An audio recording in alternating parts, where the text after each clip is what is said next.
Well, hello, friends. Today I'd like to talk to you a little bit about looking at things that are not seen. How do we do that? What does that mean? What's the value of that?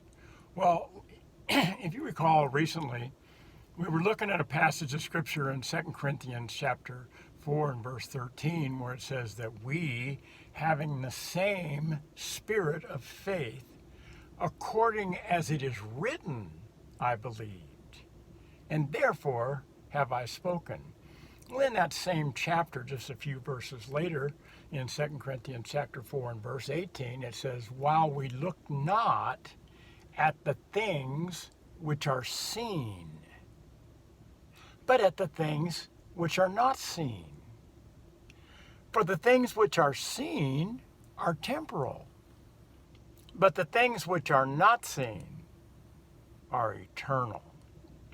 So, how do you look at something that is not seen? And how do you fail to look at something that is seen? If it's seen, you must have been able to look at it.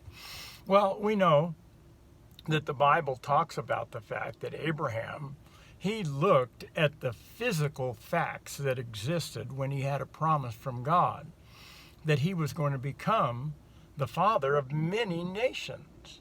It says clearly that he did not deny the physical fact that he was much too old to have a child, as was his wife Sarah. In fact, it said he was being about 100 years old, He also was well aware of the fact that he and Sarah had had plenty of practice at trying to have children in the past, and never had been successful. But it says that he did not look. That's the word I want to focus on. He didn't look. He didn't focus his attention on. He didn't allow the physical facts to shape and form the conclusion of his heart or the words that came out of his mouth. Instead, what he did is he just arrived at the conclusion, well, I don't know how, I don't understand how, it doesn't make any sense in the natural, but I'm not going to look, or I'm not going to focus, or I'm not going to think about all the things that I can see and all of my past experiences.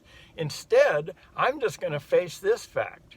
This fact is that God, who is the one who created anything and everything that can be seen, has given me a promise.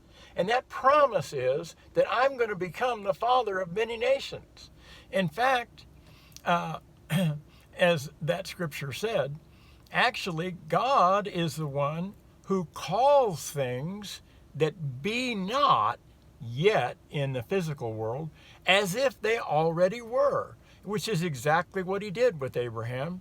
He said, I have made thee the father of many nations.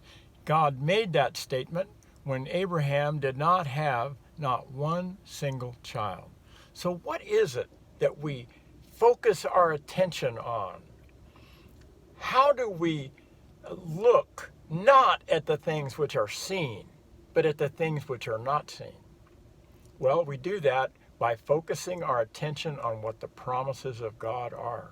Listen, God says that Jesus paid the price in full for you to be healthy, for you to be whole, for you to prosper, for you to have great joy and gladness of heart. Now, you may not be able to see all those things right now with your physical eyes, but he said, don't look at the things that you can see. The key to seeing those things which do not yet appear become visible and things that you can see is by calling things that be not as though they were. So I just want to encourage you today, focus your attention on the promises of God. Remember this simple fact. Jesus paid the price in full. When he shed his blood, he did it for you. He did it for me. When those stripes were laid on his back, he did it for you. He did it for me. And all the promises of God say we don't have to earn these things, we don't have to deserve these things, but we do have to believe them, and we have to boldly confess them, and we need to call them as if they already existed before we can see them. Have a great day. God bless you.